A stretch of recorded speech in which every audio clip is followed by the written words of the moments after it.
Hello, and welcome back to Colonel O'Truth's Miniature Issues. Over the last few episodes, I've been constructing the various buildings of North Street and Southgate Square, and now I've finally got around to the Gate and Chapel Inn. The inn begins its life just like any of the other buildings I've made so far, a black cardboard structure with doors and windows cut out. There's a link below to show this process. Having put together the basic structure, I begin adding balsa wood details, timber framing, along the lines of a Tudor house. You'll notice that North Street runs at an angle, and so the ground level of this building changes from left to right. I'm putting my main horizontals in first. Then I'll add the main verticals, and then the detailing.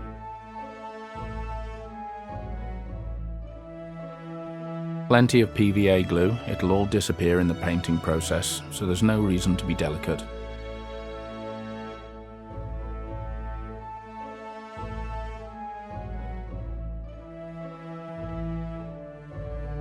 I've been waiting to put this building together. I had to finish all of the buildings of North Street and High Chapel and the buildings around the Ascent before I could add this one and finally complete Southgate Square.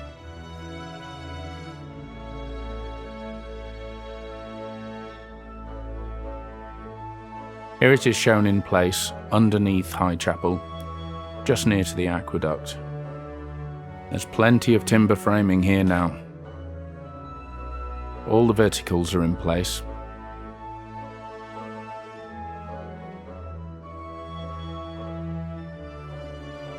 And now I'm adding more detailing.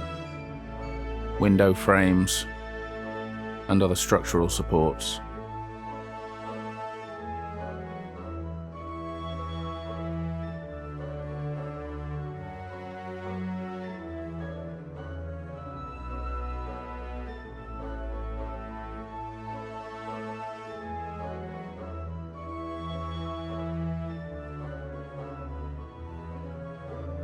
Once all the balsa wood detailing is done, I'm adding some chimneys. These are just pieces of foam, and I'll inscribe stonework into them with a pencil later. I wanted the inn to have plenty of chimneys. It needs to look like a grand, sprawling building dominating the corner of North Street and Southgate Square. If you're enjoying these videos, please do like and subscribe. Follow me on Facebook and Instagram for more regular updates, and maybe share some links for me. It all helps the channel to grow, and I appreciate it.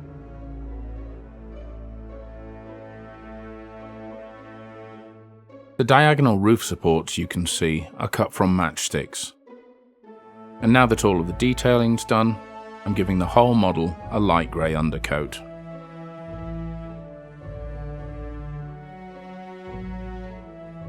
I'm keeping my paint fairly watered down here. It just needs to flow nicely. Doesn't matter if it doesn't completely cover the black and the brown of the balsa.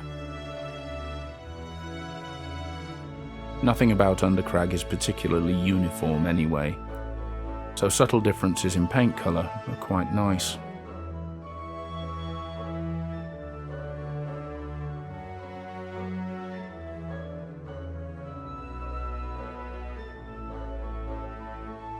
Now for the brown ink. I've shown this before, but it's worth repeating.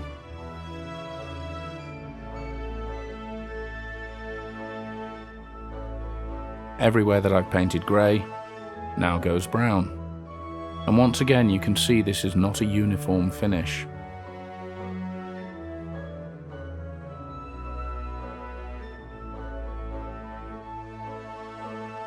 I want to get every little surface, don't want any grey showing through.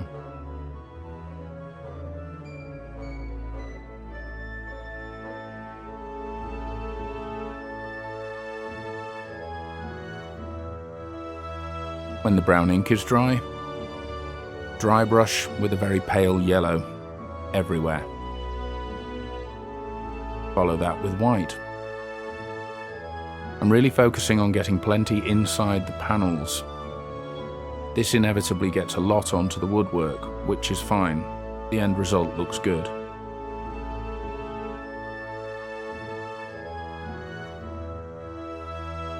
Here's the pencil work I mentioned earlier. Just higgledy-piggledy stones, and I'm drawing them below the line of where the roof will eventually be.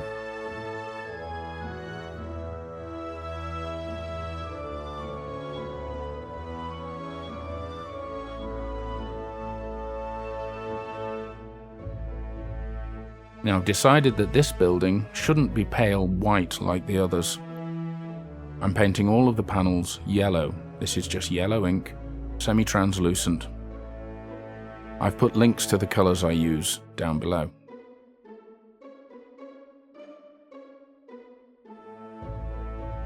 As you can see, it goes in nice and quick, and very smooth too.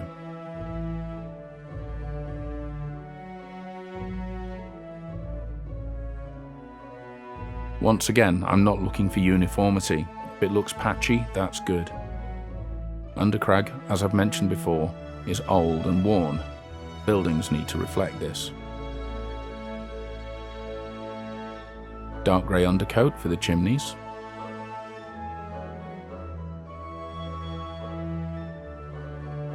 And now I'm picking out all of the balsa wood again with the brown ink.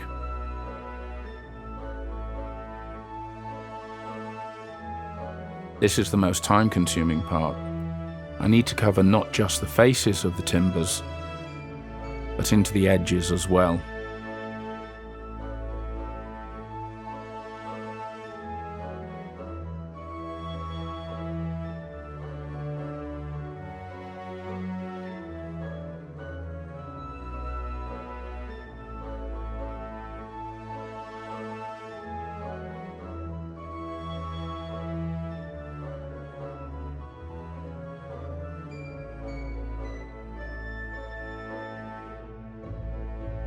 That took a while.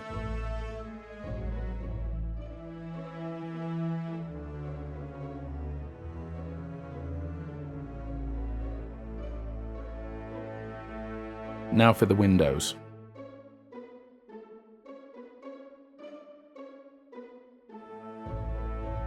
This is thin acetate sheet that I've shown before, with a coating of Mod Podge on either side to make it more obscure.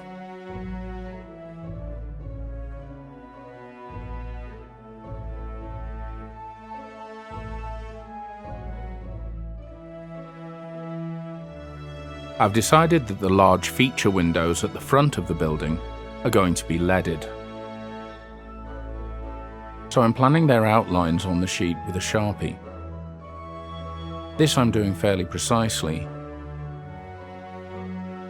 but I'll go on to draw the leaded panels by hand to give them that wonky old lead look.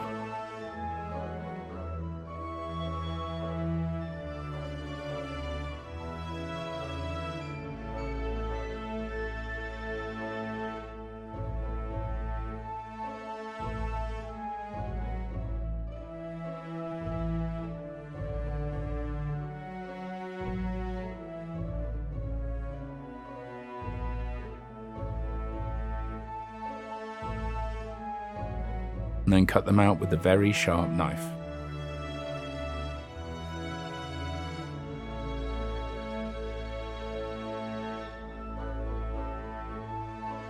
And glue them in place. Doesn't matter if there's PVA spilling onto the windows, it'll dry clear. And as I've mentioned before, it helps to obscure the LED lighting I'm going to build into this.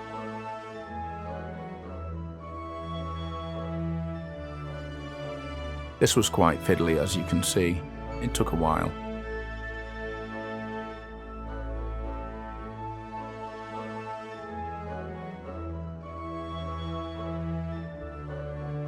There we go. And you can see the LEDs are behind them now. I showed how to install the LEDs in a previous episode. I'll put a link below. You can see I'm putting plenty into this building. It's really going to blaze out onto the streets.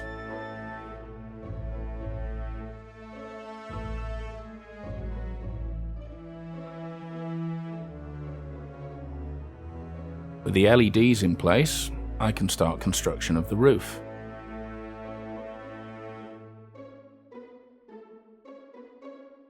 I'm using modelling card to create roof timbers and gluing them in place more or less where I feel they should be. It's not precise.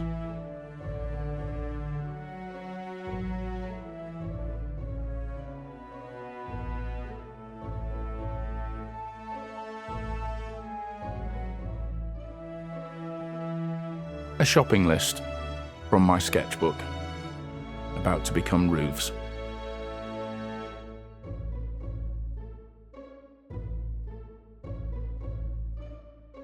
Plenty of PVA.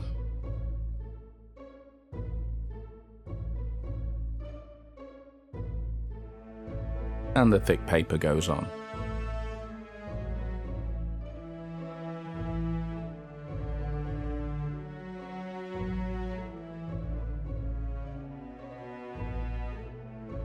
There's a few funny little angles on this model.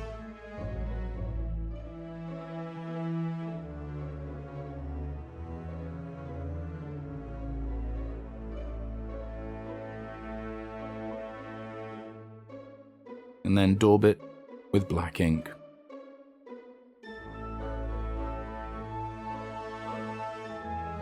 The black ink stops any light spilling out from the LEDs between the tiles that will go on soon, and it gives it a more solid appearance when I paint the roof.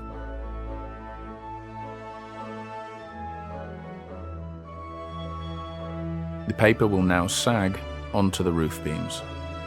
And while that's drying, I'm going to do the hardware on the doors. Tiny little squares and rectangles of thin black card.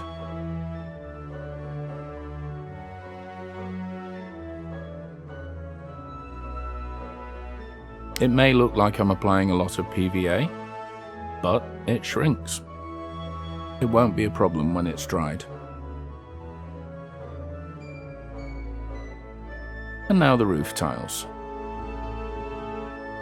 6mm by 3mm pieces of card from a cat food box, glued one at a time.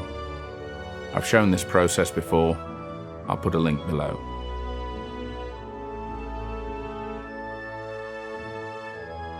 When they're all on, some paper ridge tiles.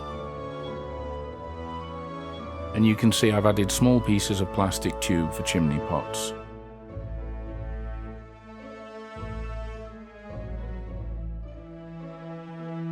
This process alone could make an entire video.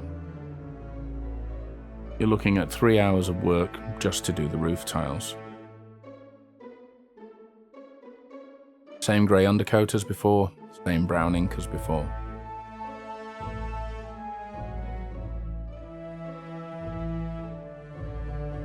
Again, the brown ink dries patchy. This is good.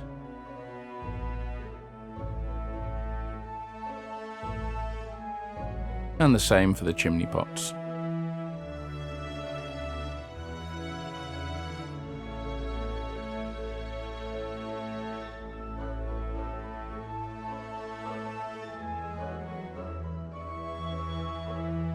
Now my pale yellow dry brush again.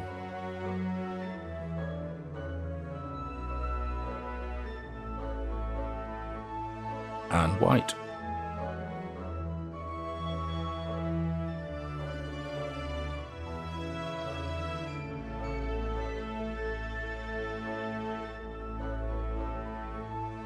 I'm getting all of the edges, making sure I'm turning the model around in my hands to see if I've missed anything.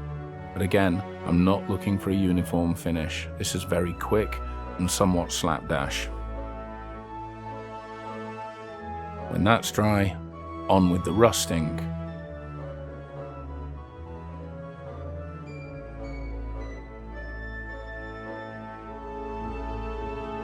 Being very heavy-handed with the rust ink, making sure I get everything, a good thick coating.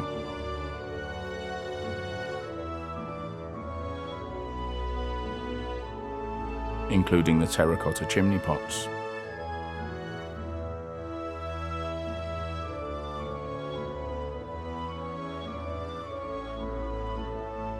Now we're moving on to some window boxes.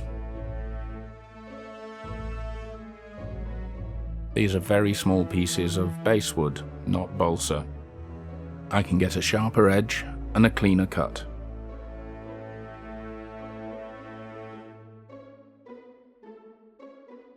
Bit of messing around with my faithful old pointy stick.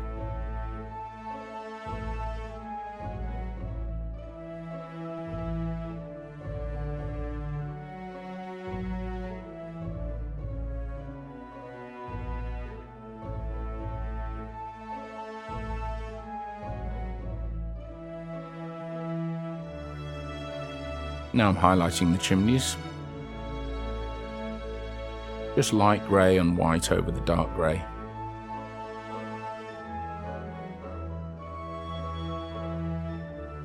I've coated the window boxes with brown ink and I'm highlighting them with white.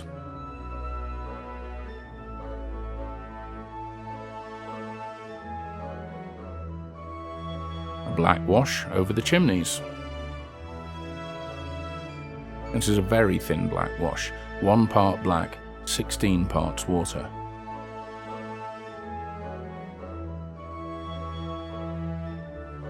And now a light blue ink over the window boxes. I'm not doing the tops, that's supposed to be earth.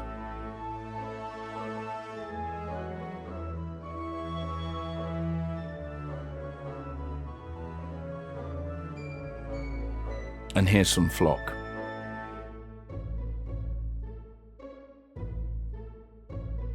I'm getting a very generous blob of PVA on top of each of the window boxes.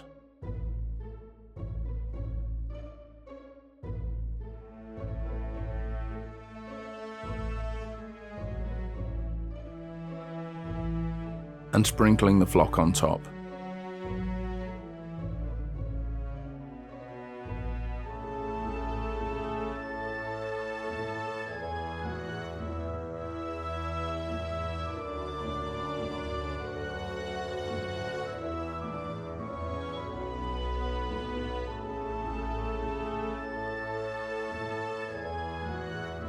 Let that dry thoroughly.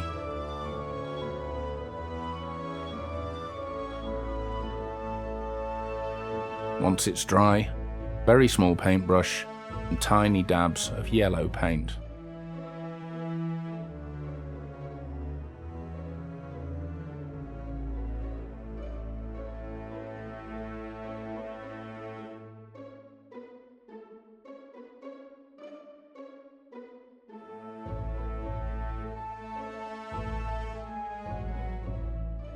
Now an inn needs pub signs.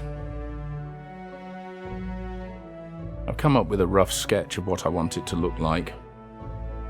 It has to represent High Chapel above and Southgate in front of the building. So a church in front of a portcullis seemed to work. I've drawn planking into thin balsa wood with a pencil and just coated it with yellow ink as a background. I've cut 2 thin pieces of wire, twisted the ends into a nice loop, and these will form the support for the pub signs. Now I made several of these because I'm not a very good illustrator. So long as 2 come out alright, I'll be happy. It's not looking very good though.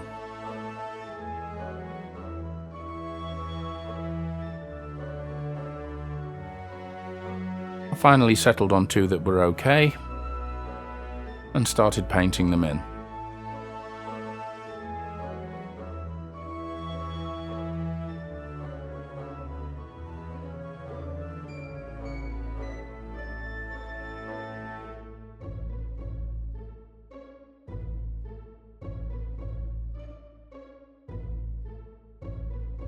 Now a very sharp knife. Using an illustrator's pen, just black in the edges. I don't want to use ink here as it's likely to run into the sign.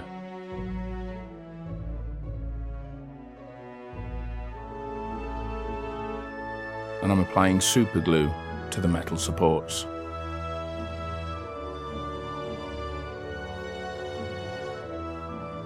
Now black paint.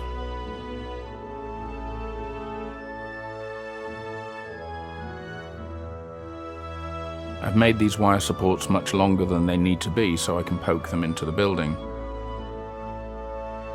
And with the inn glued to its base underneath Highchapel, it's time to insert the pub signs.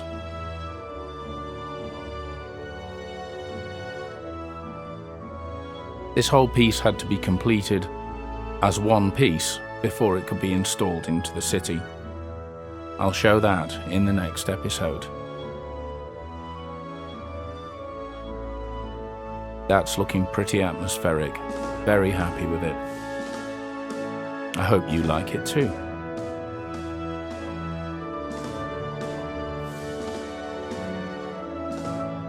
That finishes off North Street and Southgate Square quite beautifully, I think.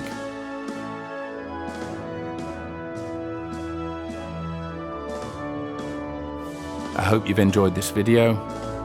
I hope to see you next time.